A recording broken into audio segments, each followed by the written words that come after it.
Senhor Deus, poderoso Pai, estamos gratos porque se o sofrimento é pesado, o teu peso de glória será ainda muito maior.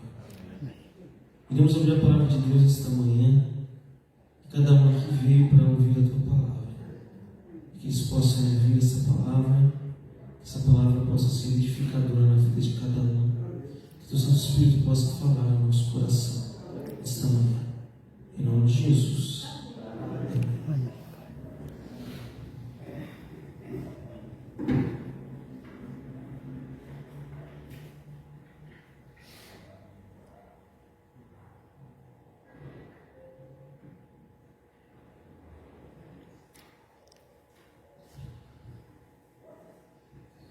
Minha voz está um pouco ruim hoje, mas graças a Deus nós estamos conseguindo aqui. E aí eu começo com uma pergunta para que você possa refletir, né? Mais uma vez foi sábado também, né? Para quem eu não apresentei antes. Ser cristão é fácil? Talvez é uma pergunta até clichê, né? Vamos dizer. Mas eu quero que você pense na sua vida espiritual, na sua vida espiritual com Deus. Você acha que tem sido fácil ser cristão? Você tem pensado em desistir da fé algumas vezes? Às vezes você acha assim, poxa, se eu não fosse cristão seria mais fácil. Talvez eu teria mais amigos, talvez eu teria um emprego melhor, talvez eu teria uma fama, seria mais aceito nos lugares que eu vou. E talvez, muitas vezes a gente pode se questionar quanto a isso. E existe esse lado do cristianismo que nós vamos ver aqui, que é o lado de perca. Existem os ganhos, logicamente, mas existem as perdas. Como eu devo lidar com essas perdas que o cristianismo me dá? Que a fé genuína me dá? Nós vamos abordar um texto que é bem conhecido de vocês, Mas vamos cavar um pouco ele aqui agora e retirarmos dele as lições. Para você que está pensando em desistir da fé, por alguma dificuldade ou problema que você enfrenta, por decepções até com o próprio Deus, de repente você pediu alguma coisa para Ele, você queria do seu jeito e não foi do seu jeito, você perdeu grandes amigos a partir do momento que você disse sim para Jesus, ou a partir do momento pelo menos que eles souberam que você era cristão. E nós vamos aprender aqui como lidar com isso. Às vezes você está decepcionado com a própria igreja em si, talvez algum irmão te magoou, talvez algum líder, pode ser que todo mundo em algum momento, né?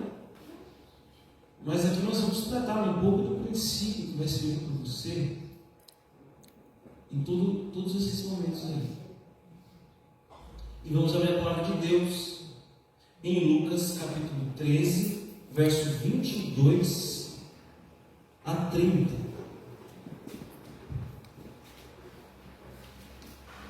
O Evangelho de Lucas fica ali bem conhecido, né? Vou falar, vai que alguém precisa se encontrar melhor aí. Depois de Marcos e antes de João. Tá bom? É o Lucas capítulo 13. Vamos ler do verso 22 até o verso 30. Você já ouviu pelo título aí que é um sermão, é uma mensagem delicada. Então vamos a partir do verso 22, eu creio que todos encontraram aí. Amém? Amém. Amém. Jesus foi pelas cidades e povoados, ensinando ao longo do caminho, em direção a Jerusalém. Alguém perguntou: Senhor, só alguns poucos serão salvos? Ele respondeu: esforcem-se para entrar pela porta estreita, pois muitos tentarão entrar, mas não conseguirão. Quando o dono da casa tiver trancado a porta, será tarde demais. Vocês ficaram do lado de fora, batendo e pedindo: Senhor, abra a porta para nós. Mas ele responderá: não os conheço, nem sei de onde são. Então vocês dirão: nós comemos e bebemos com o Senhor. O Senhor ensinou as nossas ruas. E ele responderá: não os conheço, nem sei de onde são. Parafraseando, eu nunca nem vi. Afastem-se de mim, todos vocês que praticam o mal. Verso 28. Haverá choro e ranger de dentes, pois verão Abraão, Isaque e Jacó e todos os profetas no reino de Deus.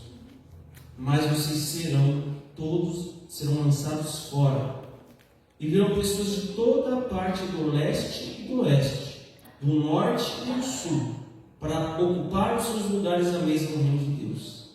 E prestem atenção: alguns últimos serão os primeiros, e alguns primeiros serão os últimos.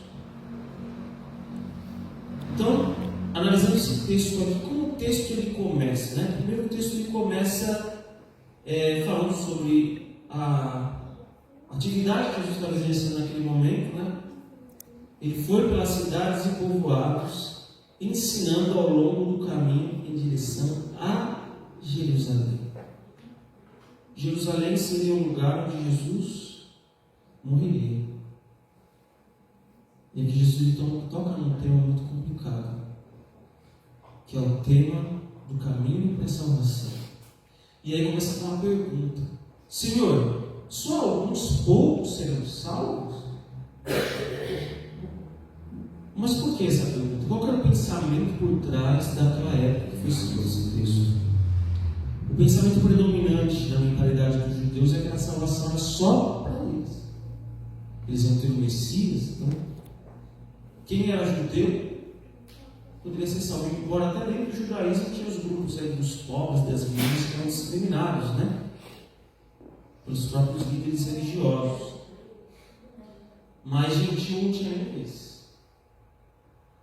Por isso, com esse pensamento enraizado nesta pessoa que perguntou para Jesus aqui, é o pensamento exclusivista. Salvação só para judeu. Então, por isso que ele perguntou: Senhor, só alguns poucos serão salvos, não é mesmo? Até dentro do judaísmo, eles olharam com preconceito para alguns irmãos judeus ali, que eram mais pobres, que eles achavam que eram meio ignorantes, a multidão ignorante, não sei o quê. E ali Jesus ele já responde essa pergunta com um verbo aqui bem interessante: esforcem-se. Uma ordem. Ou seja, o que Jesus está querendo dizer aqui? O céu ele não é automático. O judeu pensava que o céu era automático, só que ele era judeu. Pronto, sou judeu, estou salvo. E hoje, muitas vezes, as pessoas, por terem determinadas crenças, as pessoas: não, eu sou adventista do sétimo dia, logo eu estou salvo. Mas Jesus fala assim: peraí, vamos parar por aqui. Não é só porque você está tratando dentro de uma igreja, 40, 50 anos, que você é mais salvo do que aquele que ou se batizou agora, ou talvez não faça parte da mesma fé que você. Jesus ele quebra qualquer tipo de espaço de exclusivismo aqui. Ele fala que esforcem-se. Ou seja, existe um elemento chave aqui para entrar no caminho de Deus: o esforço. A gente pode estar aqui na igreja, a gente pode não faltar ir no culto, pode ter sido batizado há muito tempo na igreja, posso ter um cargo na igreja, posso até mesmo dar estudos bíblicos. Mas a minha vida espiritual ela está muito aquém, muito abaixo do que deveria estar. E aí eu me sinto confortavelmente no meu banco e falo assim: eu sou adventista, eu salvo, que irmão inferior a mim. Esse é o tipo de pensamento exclusivista que Jesus combateu naquela época, e esse texto aplicando para os nossos dias combate hoje. Ele fala do nosso dever como cristão. Cuidado, se sua vida como cristão está muito confortável demais, eu não vou dizer que não existem momentos alegres, tá? Que a vida do cristão também não é só penitência o tempo todo, né? Não é sofrimento 24 horas por dia, 365 dias por ano, não é isso. Mas se sua vida como cristão sempre está muito fácil demais, se você busca um cristianismo muito confortável para você, você está correndo risco. Se você lê a Bíblia e você não vê nada que te incomoda, você está correndo risco. Você está preso na zona de conforto, como os judeus estavam presos na zona de conforto naquela época.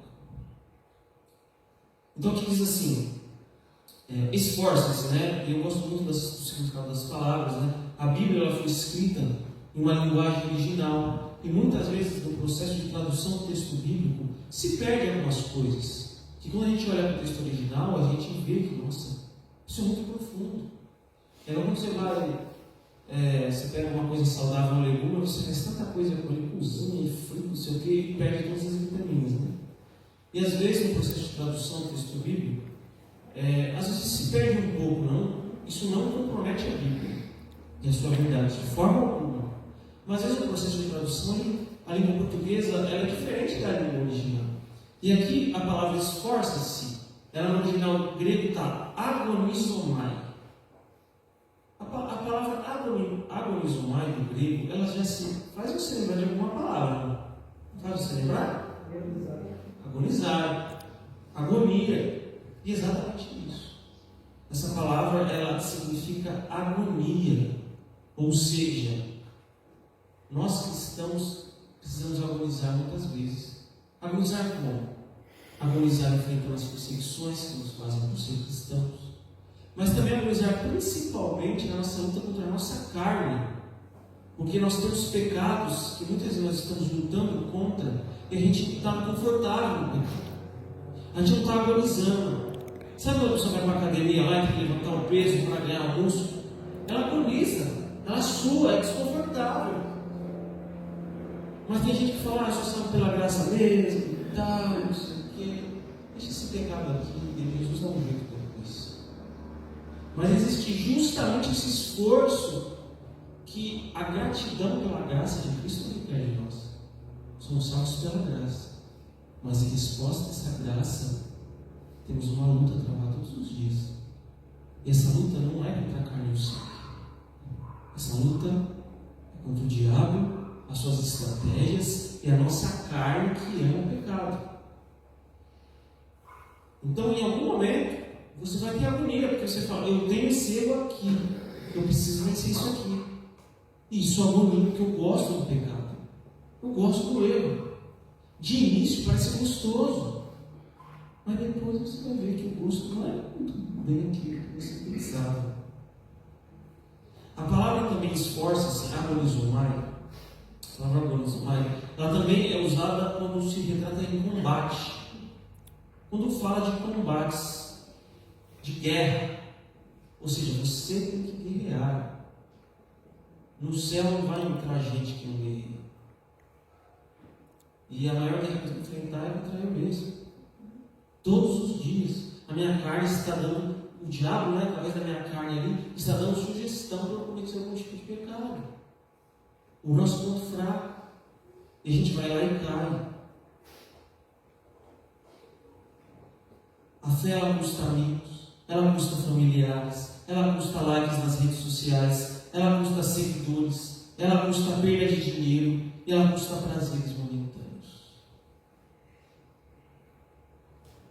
Custou para os cristãos daquela época, custou para o próprio Jesus, que veio morrer por nós. Custou para os discípulos, custou para aquelas pessoas que, Martinho Lutero, aquelas pessoas, os mártires na Reforma Protestante. Eu estou lendo um livro de conflito pela segunda vez, mas que livro maravilhoso. Ali você vê que a fé cristã, o que ela pode custar? Ela pode custar a sua vida.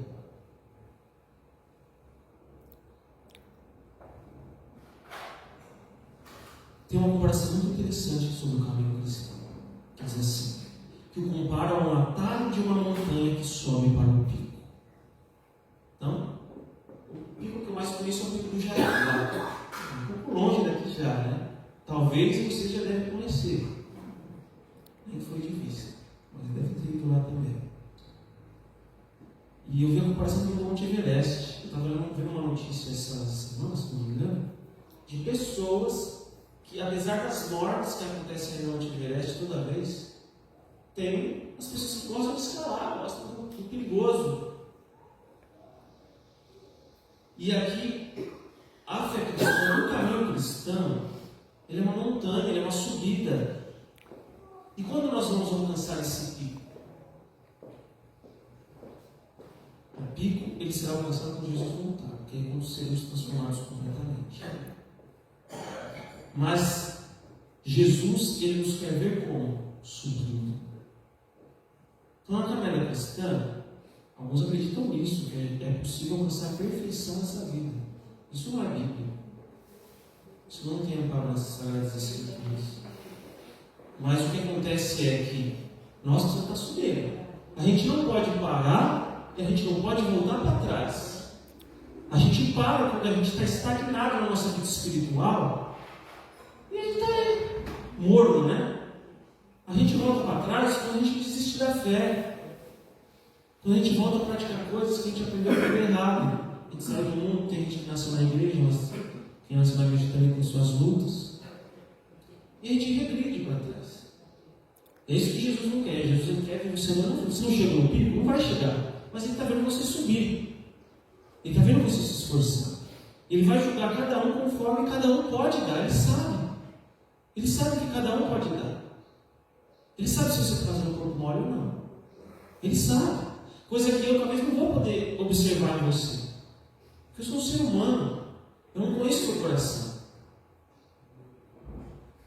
E além dessa ilustração de que o caminho é uma subida, a Bíblia ela traz a ilustração de que o caminho é estreito.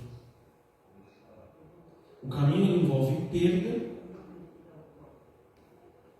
mas é interessante que existe o caminho estreito, como Jesus está falando aqui, e o caminho largo. Certo?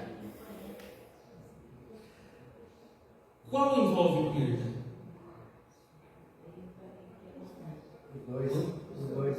Os dois. Exatamente. Essa é a chave.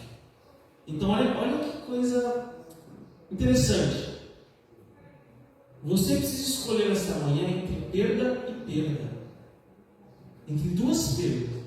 Só que há uma diferença nessas duas perdas aí. Há uma diferença eterna entre as duas perdas, né? O cristianismo perde agora para ganhar depois a eternidade. O caminho largo, você pode até ganhar, entre aspas, agora, mas a perda dele será muito pior depois. E aí, compensa escolher o caminho do mundo? E o interessante é que a mentira ela é personalizada para você.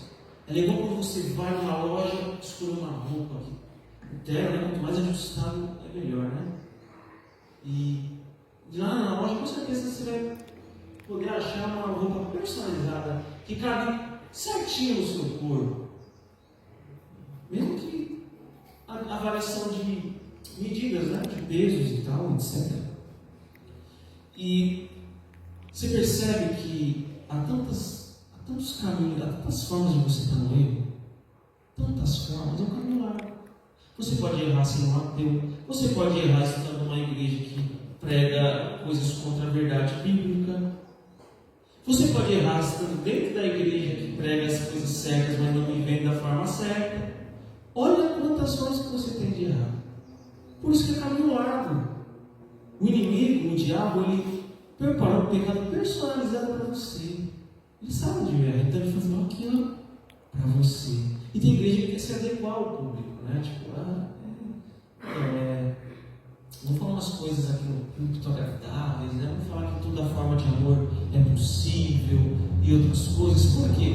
Porque é a Bíblia se adequando ao ser humano. A Bíblia não, né? O uso que eles fazem da Bíblia. Vamos falar besteira aí. Porque é uma personalizada. Cabe direitinho em você. Você não precisa se esforçar. Ou seja, é um cristianismo que você não tem esforço mais. Você vai na igreja, o pregador vai falar coisas que você gosta. Não preciso fazer isso, não preciso abandonar esse pecado, não preciso abandonar aquele pecado. Ok. Tem igrejas que se tornaram isso. Se tornaram uma roupa que cabe no corpo do outro. Mas o cristianismo é uma roupa apertada que você vai ter que emagrecer para caber na roupa. Olha essa aí. Eu não notei isso, eu estou falando aqui agora. Nenhum sermão é igual, eu já peguei esse sermão 2 vezes. Essa é a terceira vez. Nenhum sermão é igual. A primeira vez eu estou falando isso aqui. Qual que é a perda maior? Você sabe. Você sabe qual que é a perda maior. Mas na prática, como diz o ditado, o buraco mais embaixo. A gente precisa lutar todo dia contra a nossa carne. Pela graça de Deus, que só esforço, nós somos zero, gente. Mas aqui há uma verdade interessante. O cristianismo envolve perda. Ser membro da igreja não garante salvação para você. Sinto muito, mas não te garante. E às vezes a pessoa está lá fora, o que ela acredita, ela é mais fiel do que a gente que está aqui dentro. Por isso que Jesus fala: os últimos serão os primeiros. Os últimos daquela época, do pensamento aqui, eram os gentios. Não. Sabe o que aconteceu naquela época? Os gentios eles não poderiam entrar no espaço de culto. Tinha um espaço lá no templo que era para os gentios ficarem. Eles não tinham acesso, vamos dizer, se eu posso usar essa linguagem, à nave da igreja.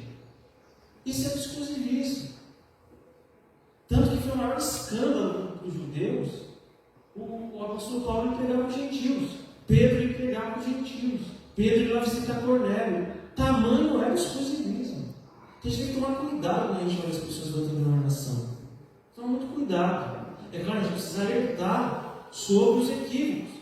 Mas cuidado a falar, a não se sentir muito superior. Cuidado. Porque você pode ser pego de surpresa. E é aqui que os judeus eles foram pegos. Porque o evangelho foi para quem? Os gentios. Continuaram judeus levando a palavra de Deus e se convertendo. Mas muitos daqueles que eles consideravam inferiores foram salvos e eles não. E aqui a gente vai falar um pouco sobre o caminho estreito. A gente já sabe que só religião, só fazer parte não adianta. Mas vamos falar um pouco mais sobre esse caminho estreito. Se você for passar por um caminho muito estreito mesmo, Se você tiver que carregar um monte de coisa, você vai passar nele?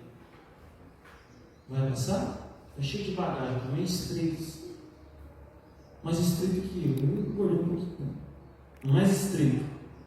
Você vai ter que o quê? Se desfazer das bagagens. Se uma pessoa ela tiver um acúmulo de peso, assim, né, de gordura, ela for de uma largura que ela não consegue passar por aquele caminho estreito, estou fazendo uma analogia, tá? Só uma ilustração. Ela vai precisar emagrecer para passar por aquele caminho, não é? Precisa emagrecer. Então, o caminho do cristão, existe uma ilustração interessante até, que a gente pode usar aqui. Às vezes, nosso cristianismo é o seguinte: é como uma senhora obesa, que ela está com os pacotes voltando do shopping, e ela precisa abrir a porta. Só que ela está tão cheia de pacote que se ela for colocar uma maçaneta, algum pacote pode cair e quebrar. E ela precisa ter a cruel escolha entre deixar os pacotes caírem no chão e quebrar e abrir a maçaneta, ou ficar com os pacotes ali e não abrir a porta. Esses pacotes podem ser os nossos pecados, podem ser os excessos que nós cometemos. Estou fazendo uma aplicação diferente até do que essa parábola propunha, né? Mas acho que é válido fazer.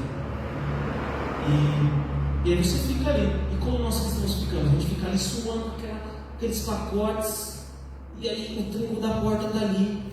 A gente está ali suando, porque a gente quer fazer as duas coisas. A gente quer segurar os pacotes e abrir a porta. Não tem como. Porque a porta ela não vai ficar disponível para sempre. Um dia ela vai se fechar. E é assim que nós cristãos estamos agindo hoje, muitas vezes. Quais são as bagagens que nós temos levado, que precisamos abandonar para passar por essa porta estreita? São bagagens que muitas vezes nós somos apegados. Somos obesos espirituais. Recebemos na igreja e nada muda. Recebemos, nada compartilhamos. E se continuarmos presos nessas amarras, nós jamais passaremos pela porta estreita. Nunca, jamais. Porque todo dia eu preciso deixar um pouco do meu eu passado para trás. Todo dia. O diabo vem com sugestões na minha cabeça dizendo: Paulo, faça isso que é uma delícia. Todo dia você recebe sugestões do diabo na sua cabeça que dizer que não, está mentindo. Está mentindo. O pastor da igreja recebe sugestões de pecado. Mas aí tem que lutar com isso. E a gente vai dizer da chave disso depois. Essa mensagem não era confortável naquela época. E também não é confortável para hoje. Porque hoje se prega um Jesus diluído. Sabe que uma coisa diluída? Coisa que dilui na água, comprimido que dilui, né? Dilui, se desfaz. Já viu o tanque? O tanque que você coloca ali, né? Um pozinho. Quem não sabe fazer, tá mais fácil que fazer ele hoje, hein? Um taminho ali, mexe. Aquilo é doce, viu? Engraçado que a mãe ainda colocava açúcar naquilo. Ele é muito doce, cara. O cristianismo que as pessoas gostam de ouvir é o cristianismo tanque. É o Cristo que é diluído. O Cristo ele pode ser diluído pelas minhas tradições que não são bíblicas, mas como os fariseus o impõem aos outros, ainda que na palavra de Deus eu não consiga defender isso, ou a cultura contemporânea. Qual que é a cultura contemporânea? Jesus liberal, você faz o que você quiser, não sei o quê. Você dilui Jesus. Jesus não é mais o Jesus. Ele se diluiu. O Jesus que prega. Jesus está vivo ainda. O Jesus que as pessoas pregam, esse espantalho criado, que não é o Jesus de verdade. Então a verdadeira mensagem é 8 ou 80, vamos dizer assim, num sentido mais geral, né? Na questão de bem e mal. A mensagem de Jesus é o seguinte: ela fazia o povo se sentir mal o suficiente para se arrepender, ou furioso o suficiente para rejeitar. Tanto que alguns aceitaram, abraçaram a fé cristã, e outros odiaram tanto Jesus que o matar. Essa é a mensagem de Jesus. Então, se você lê a palavra de Deus e se sente mal, você está lendo a Bíblia errado, você está entendendo errado. Se sente mal no sentido assim, eu preciso me arrepender. Eu preciso da graça de Jesus na minha vida. Eu não posso ficar me sentindo seguro nessa posição que eu estou.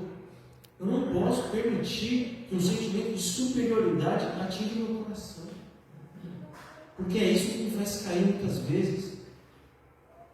Existe uma experiência que os mais jovens conhecem mais. Talvez tem gente de mais idade que até não se conhece. Não sei quem já fez o exame nacional do ensino médio aqui, o Enem. Eu já fiz, eu passei por essa felicidade. E todo ano sai o quê? Você tem redes sociais, você acompanha os atrasados do Enem. Tem gente que até hoje vai lá só para chegar atrasado e ficar famoso. Então a moça lá que todo ano estava ficando atrasada. E aí a mão choradeira, né? Você sempre vê os vídeos. E você está rindo, né? Você vai pro inferno que você vê os atrasados do Enem lá chorando, chegando atrasado, e você fica rindo lá, os memes, né? A pessoa chega atrasada e fica uma fila desse lado, uma fila desse. Vai, não sei o que, chega o portão fechando. A gente sai quase se arrastando. Nós atrasados do Enem. E uma vez eu fazendo essa prova aí, eu fiquei com dó de uma moça lá que estava chorando. Estava eu e um grupo de amigos da minha igreja. A gente se aproximou dela assim. Você está chorando, está precisando de ajuda, não sei o quê. Eu precisava trazer o RG, eu esqueci o RG. Fala para sua casa buscar. Não, já foi um lugar lá. Se for buscar, chega amanhã, né? E o que a gente podia falar de consolo para essa moça? Se coloca no meu lugar aí. O que vocês falariam para uma moça que está chorando ali, porque esqueceu o seu RG e não consegue fazer a prova? Ano que vem você faz de novo. Ano que vem você faz de novo. Não é um consolo que ela gostaria de ouvir, mas é um consolo, né? Agora, vamos dizer que você está lá, Jesus está voltando, você está feliz, tem um ímpio do seu lado chorando, porque não vai para o céu. Qual é o consolo que você dá para esse tipo de pessoa? Ano que vem você tentar de novo? Não. Você vê que a gente se esforça pelas coisas mundanas. Seja para o vestibular, seja no nosso trabalho, para coisas que às vezes até o ano que vem a gente pode tentar de novo. Mas a vida espiritual, a gente tem deixado de lado. E não tem repescagem não. O que a gente estava falando aqui na lição, que não estava passando ali, o purgatório não tem repescagem. A gente não acredita na repescagem. Sabe aquele time que não se classifica direto para a Copa do Mundo? Aí joga repescagem. Tem o time que não se classifica para a Libertadores, joga para a Libertadores. Na vida espiritual não tem isso. Ou você entra ou você não entra. Não tem no meio do caminhão. Nossa, você não é o cara, você é o sul. Não tem. E aqui nós vemos a resposta dura de Jesus. O ver onde eles falharam. Eles chegaram atrasados. Assim como um estudante que estudou o ano inteiro o vestibular. E o guarda fala, não pode entrar, chegou no ano atrasado. Jesus vai dar uma resposta muito pior para você, se você não se entregar para Ele. Eu não te conheço. Nunca nem vi. Não conheço você. E aí, as pessoas vão falar, mas Jesus, você pregou na sinagoga, né? Isso foi o povo daquela época que viu Jesus na terra, né? Você pregou na sinagoga, pregou nas vilas, fez milagre, tem um aparentemente até que foi curado. As pessoas de hoje. Mas eu fui lá na igreja lá, eu fui o pastor pregar, eu fui o Paulo pregar lá, me batizei. Eu assisti uma semana inteirinha lá, ouvi falar do Senhor. Até pode ser que falava de Jesus para outras pessoas. E Jesus vai lá e diz: eu não te conheço, eu não sei quem você é. traduções que variam aqui. Essa palavra ceia aqui, ela é muito mais profunda do que parece. Vamos usar um exemplo aqui. Eu sei que o Rubens é adventista. Eu sei que ele é um adventista. Eu sei que ele é professor da escola sabatina. Eu sei, não sei? Esse é um saber o quê? Superficial. Eu conheço o Rubens aqui agora pela primeira vez pessoalmente. O saber que é indicado aqui é um saber muito mais profundo. Por exemplo, eu não sei qual é a pasta de dente que o Rubens usa para escovar. Eu não sei qual a fruta preferida dele. Eu não sei que hora que ele vai dormir e que hora que ele acorda. Embora alguns dá para ver pelo visto por último, né? Que dorme depois da meia-noite no WhatsApp. Mas eu não sei todos os detalhes dele, não sei quais as lutas espirituais que ele tem, as tentações. Não sei. O saber aqui, tem muitos que conhecem Jesus que não conhecem o Neymar. Segue na rede social, o Neymar marcou um gol. O Neymar, ele foi para o time da Arábia Saudita. Mas você sabe o tipo, que pasta de dente que o Neymar escova os dentes? E não se engane se fizer o comercial, nem sempre o comercial que a pessoa faz o produto lá, que ela usa, tá? Se você não sabia, está aprendendo agora. A gente quer conhecer Jesus como a gente conhece o Neymar. Nossa, Jesus morreu na cruz. Jesus é o Salvador. Jesus vai voltar. Mas eu não tenho relacionamento com Ele. Eu não sei o que Ele gosta e o que Ele não gosta. Eu não sei o que Ele gosta e o que Ele não gosta de mim. Eu não converso com Ele. Eu não tenho tempo para Ele. Eu deixo as sobras para Ele. Porque nós, seres humanos, a gente comete o seguinte erro. E hoje eu peguei algumas vezes por conhecer. Se a gente acorda atrasado, a gente desconta o primeiro da onda, o tempo com Deus. Porque tem que chegar atrasado no trabalho, não sei o que lá. Nem lê a Bíblia, se lê um verso correndo ali e sai fora. E como diz, Jesus é pedra angular, mas a gente tem colocado ele com pedra de esquina. Que as sobras do nosso tempo. Mas o que ele vai dizer para nós? Eu não conheço vocês. Vocês nunca falaram comigo. Você nunca leu a palavra de Deus para saber a minha vontade. Logo, eu não conheço você. Afastem-se de mim, vocês que praticam o mal. Verso 27. E quais são as consequências aqui no verso 28? Choro e ranger de dentes. É uma expressão usada pelos judeus na época, indicando um intenso sofrimento. Eu tentei buscar alguma frase paralela nos dias de hoje, mas não encontrei. Quando alguém está sofrendo demais, o que vocês usam como palavra? Terreno? Está passando terreno? Ainda mais com essa juventude aí, sempre mudando as palavras. Eu sou jovem ainda, né? Estou me sentindo velho. Já tem mais gente mais nova do que eu, né? Mas é um intenso sofrimento.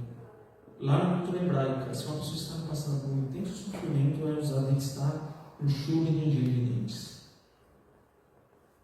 Então é melhor sofrer. Na área da saúde é assim, eu estou passando aqui.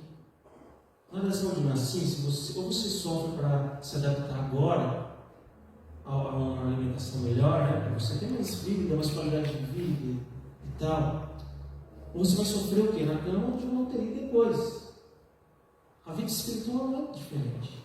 Ou você sofre lutando contra o seu eu carnal agora, ou você vai ter um sofrimento que nem o judeu consegue explicar o sofrimento que é. O sofrimento de perder o céu. Você vai ver Abraão, Isaac e Jacó lá. Você vai ver amigos da sua igreja lá. E você não vai. Sabe aquele lugar que todo mundo foi e se divertiu e você não foi? Multiplica isso por infinitas vezes. Perder a eternidade. E aqui, no final, Jesus de novo quebra esse exclusivismo, né? Ele fala no verso 29, e virão pessoas de toda parte, do leste e do oeste, do norte e do sul, para ocupar seus lugares na mesa do reino de Deus. Olha só que grave isso aqui. Pessoas de toda parte, gentios de todos os países e nacionalidades. Vai ter católico no céu? Vai ter. Vai ter batista? Vai ter. Vai ter adventista também. Vai ter. Mas pode ser que aquele irmão ali que você está se achando superior a ele esteja lá no seu lugar, e você não vai estar. Você ficou perdendo tanto tempo achando que você é superior a ele, e você perde o céu. É exatamente isso que Jesus está dizendo aqui. Ele quer a salvação, não é currículo, irmão. Não é que você, quantas pessoas você se batizou, não. Não é quantas pessoas que você deu estudo bíblico. Não é quantos cultos que você foi na igreja. A salvação, primeiramente, é pela graça de Deus. Primeiramente isso. E ela não é assim, ela indifere de posição, status social, etnia. Aqui, quando a gente vai, não é um processo seletivo para emprego, não. Quanto mais você tiver curso superior e pós-graduação, mais você está apto com uma vaga de emprego. A salvação não é assim. É quanto mais você quebra você. Quanto mais você renuncia ao próprio eu. Isso define. O próprio apóstolo Paulo, eu estou dizendo que é para dar estudo bíblico. É para continuar dando estudo bíblico. Se você não faz, faça de alguma forma. Mas o apóstolo Paulo fala que ele tinha que tomar cuidado, porque ele tendo pregado a outros, ele podia ser desqualificado. O apóstolo Paulo dizendo isso. Então, por mais que eu seja importante aqui, tenha algum status nessa terra, isso não vai servir de nada para o reino do céu. De nada. Nada. Você tem um diploma aqui? Vou dizer uma coisa para vocês, é muito importante, tá? Tenha um diploma, tá? Eu incentivo os jovens a estudar, eu estudo. Eu vou dizer alguma coisa. Se você se acha melhor que o senhor do seu lado por causa de uma porcaria de um diploma, sabe que o seu diploma vai ser no céu? Vai servir para o lixo. Tá bom? Porque tem gente que fala fazendo um terceiro semestre de direito e trata o outro igual um lixo, porque acha que é melhor que o outro. Porque tem um carrão na garagem lá. Você é pobre. Você o quê? Então, é isso. E nesses minutos finais aqui, tem uma história. Eu vou contar duas histórias para vocês. Uma é uma história que eu não faço parte, e a outra história que eu faço parte. A primeira história, que é curta e simples, é uma história de dois alpinistas que subiram no Monte Everest. E eles morreram. No dia do velório, a gente sempre, quando vai no velório, é muito triste, né? Eu detesto velório, mas eu vou porque eu preciso refletir também. Porque é melhor a casa de luto do que a casa de festa, né? Então, as coisas escritas na lápide, ali você fica lendo. Eu sempre leio as lápides. Sempre leio, passo ali, fico lendo, vendo a idade de quando a pessoa morreu. Fico refletindo, né? E na lápide de um desses alpinistas estava escrito: morreu subindo. Morreu subindo no Monte Everest. E nas nossas lápides, quando nós morremos, simbolicamente, não vai estar escrito literalmente ali, mas quando as pessoas, o meu desejo que eu desejo para você é que, se a morte não nos alcançar, se Cristo voltar, as pessoas possam dizer: ele morreu subindo. E aí tem algumas, quais são as bagagens que impedem você de passar pela porta estreita? Pornografia, bebidas alcoólicas, drogas, fornicação, que é a relação fora do casamento, o orgulho, o egoísmo, o amor ao dinheiro. Eu não sei. Eu sei o que pode me impedir. Eu sei o que pode me impedir. E ainda Deus tem que mostrar mais coisas, talvez, porque talvez eu esteja certo. Eu não sei contra o que você está lutando agora. Mas todo mundo está lutando contra alguma coisa. Comigo não é diferente. Mas o céu oferece alegrias muito maiores que esse mundo pode dar.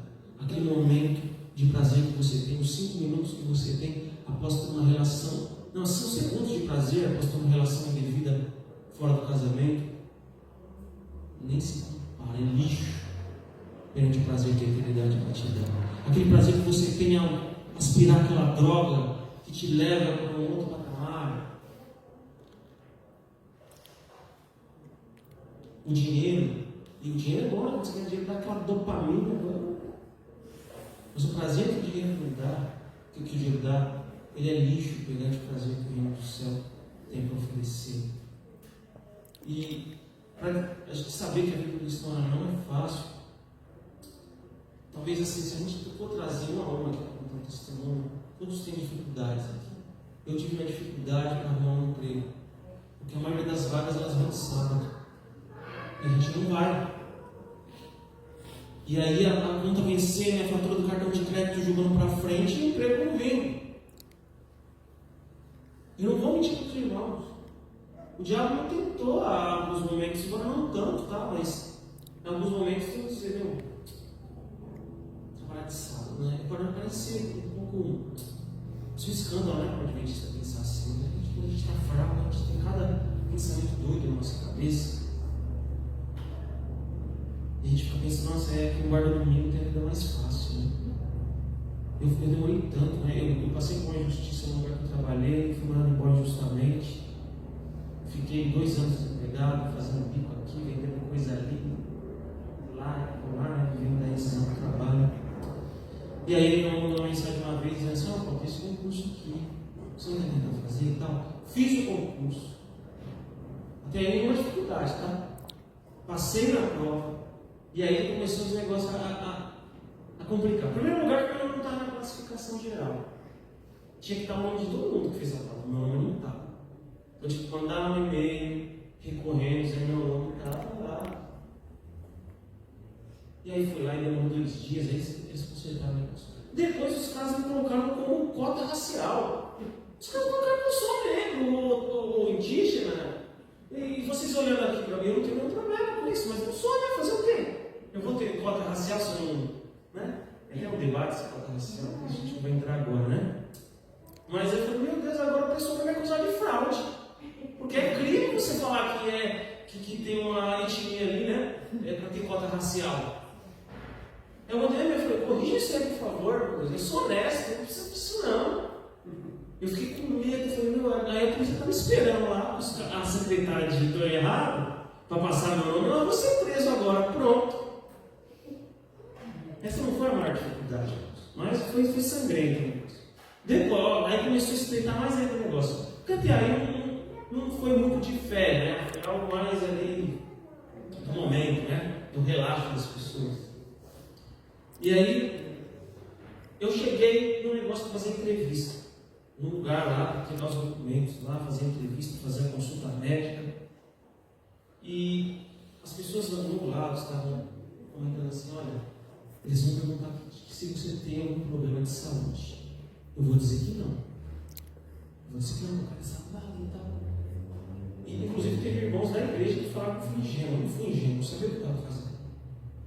Então fui lá para falar para me glorificar não, tá? Porque tem muitas cozinhas mentirinhas para me salvar também. Tá?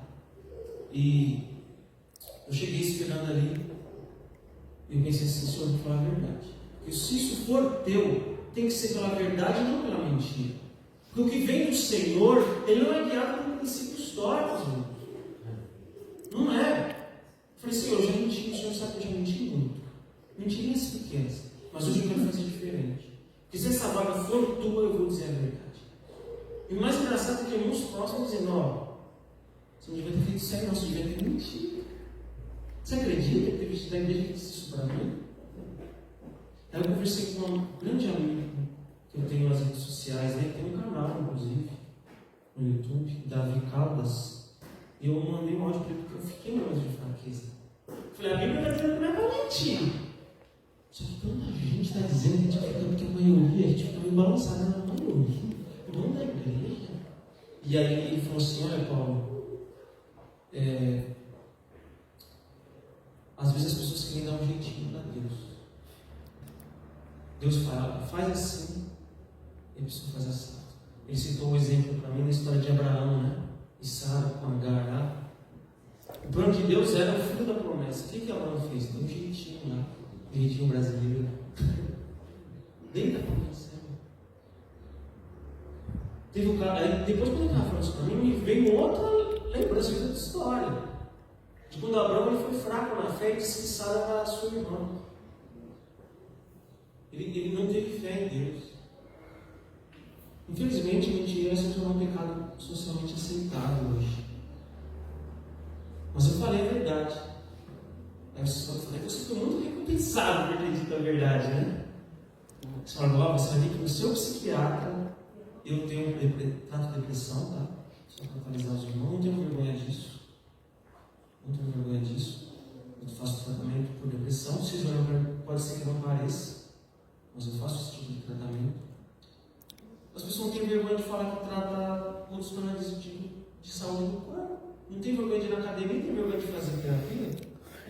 E aí, eu vou precisar de um laudo, sou psiquiatra, dentro de 15 dias, senão você perde sua vaga.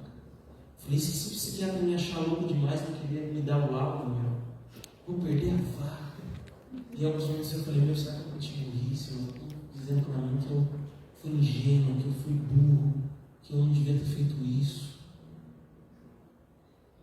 E aí, essas palavras desse irmão que eu conversei, né, no WhatsApp, meu amigo, me trouxeram muito conforto. Eu estava indo para psiquiatra, para ser atendido por um psiquiatra. E eu falei, não é verdade. Se for de Deus, é pela verdade que eu não consigo. Não é pela menor mentira. E eu cheguei lá, o psiquiatra falou, porque eu vi o seu andar, eu achei que você é normal. Oh, graças a Deus! Tem gente que convive comigo e acha que eu sou muito. Até que eu confundi as praças, né? De repente. Aí, cheguei lá, o psiquiatra me avaliou, fui aprovado. Glória a Deus, né? E passei um perrengue ali para pagar, estava sem internet e tal, tudo certo. Voltei para o lugar lá para apresentar os documentos. Apresentei os documentos. E falaram, agora você vai ter uma secretaria de educação lá para você escolher a escola, a vaga da escola. Porque assim, conforme a classificação, a minha vaga é para trabalhar na educação como agente de inclusão. Não vou detalhar muito isso agora, não vou ver. E aí, quanto mais alta a sua posição, mais escola você tem que escolher. Quanto mais baixo, você vai ficando com as sobras. Cheguei lá, posição 21 no concurso. Você nunca conseguiu ser. Pela graça de Deus, a gente conseguiu. E aí, a mulher falou, a gente tem essas escolas aqui. Tinha 2 horários. 6h30 a meio-dia e meio.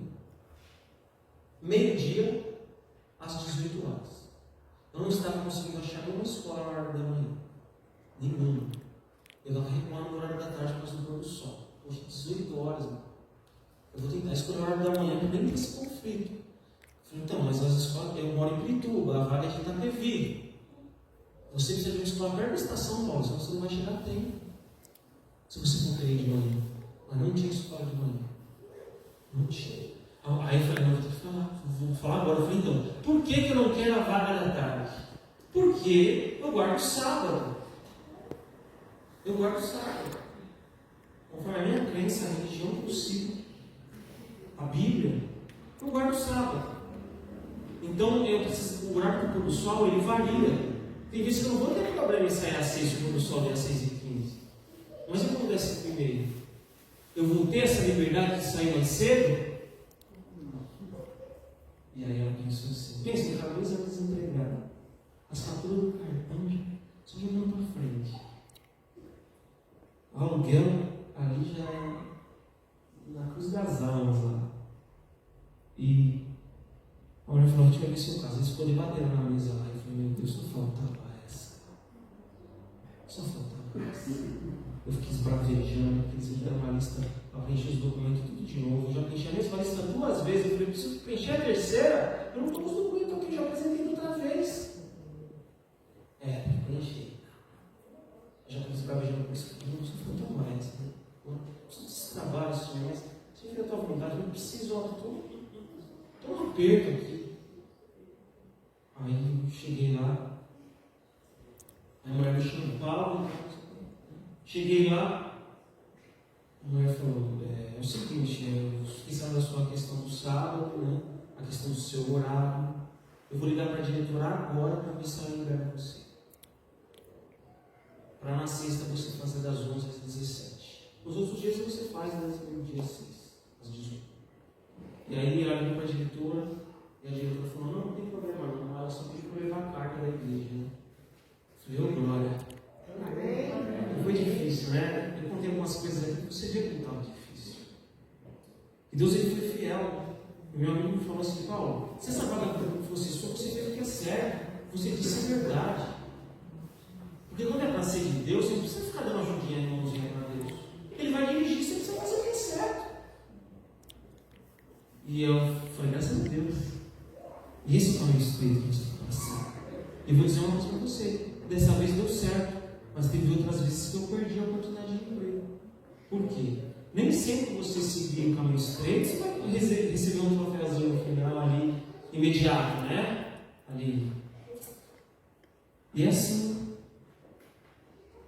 Sua luta será difícil e agonizante, como Jesus disse. Nos dois caminhos você vai ter sofrimento. Mas tem um caminho que o sofrimento vai valer a pena. Tem uma frase que eu gosto muito que diz assim: se você não sente a luta da carne contra o espírito, verifique o seu pulso, porque você está morto. E aqui, para encerrar o sermão dessa manhã, vou apontar algumas coisas para que a gente saia daqui refletindo. Essa passagem nos ensina a ter mais relacionamento com Deus. Não saber o superficial, como eu conheço uma celebridade, mas eu tenho que ter intimidade mais compromisso. Não relacionamento sobreviver a isso. Muito menos com Deus, né? É melhor você sofrer agora agonizando para passar na porta estreita e lá no final, o prêmio da eternidade estar te esperando, do que enfrentar a agonia de perder o céu. E aí você vai virar e vai dizer: eu toquei o céu por isso. Por isso que eu toquei o céu? Por esse prazer aqui? Eu espero que a mensagem dessa manhã tenha ficado claro para vocês. Onde tem muitos obstáculos, você tem tudo a ganhar. Mas se você desistir, a sua perda vai ser irreparável. Pense nisso. Entregue sua vida a Jesus. Neste momento eu vou cantar o último louvor, que vai falar sobre um dos aspectos que foram abordados nesse sermão, que é o aspecto de relacionamento com Jesus. Nada começa sem relacionamento com Jesus. Nada. Tudo começa no relacionamento com Ele. Medite na letra desse louvor. Eu te planejei bem antes de nascer. Olha para mim, preciso de você. Não importa onde vá, ao seu lado eu estarei. Não me cansarei, porque é teu coração. A tarde logo então chegou, os seus problemas sim eu resolvi. Sei que foi difícil, e ao chegar em casa vi que cansado estava e dormiu. É claro que eu te entendo, triste eu fiquei, mas quero dizer que amanhã eu acordarei. Eu estou aqui a te esperar, sofro de te ver sozinho a lutar. Eu te planejei bem antes de nascer. Olha para mim, preciso de você. Não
Meu nome é Jesus.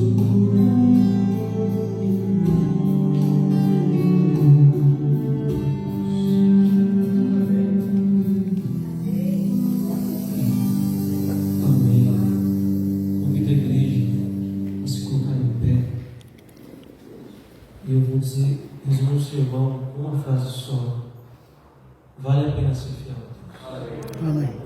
Vale a pena sofrer o que for ter que sofrer agora para garantir a eternidade depois. Porque através do sofrimento, Deus ele nos torna melhores cristãos. Então não desista do processo. Porque esse sofrimento que você está passando agora é um processo para tornar você mais semelhante a Cristo. E tornar você simbolicamente mais fino para passar nesse caminho estreito. Amém. Oremos. Senhor Deus, nosso Pai, estamos gratos porque o caminho é estreito, mas não é solitário. Estamos gratos porque o Senhor caminhou ao nosso lado. Ainda há excessos em nós que precisamos nos desfazer para passar pelo caminho estreito. O Senhor sabe quais são esses excessos, esses pecados, essas bagagens. O Senhor nos dê forças para amar mais o Senhor do que esses pecados que precisam ser abandonados. Que o Senhor sempre nos faça lembrar do que vale mais a pena. Amém, Pai. Que é sofrer por Ti. E se for necessário, dar a sua vida por Ti. Amém. Que o Senhor nos habilite a passar por essa porta estreita. Porque por nós sempre preferimos um caminho largo. O que é de início, que parece ser delicioso, mas que no final o gosto será amargo. Não nos deixe nos iludir com essas mensagens que apresentam Jesus que permite tudo ou acrescenta coisas onde não existem. Que possamos levar essa mensagem, porque esse é o Evangelho, Pai. O Evangelho é sacrifício. O Evangelho muitas vezes não é palco te aplaudindo, nem holofote. Mas que possamos estar preparados para que, ainda que as pessoas que mais nos amam, que nós mais amamos, nos rejeite, nós possamos manter posição firme ao teu lado. Amém, Pai. Em nome de Jesus. Amém, Senhor. Deus abençoe.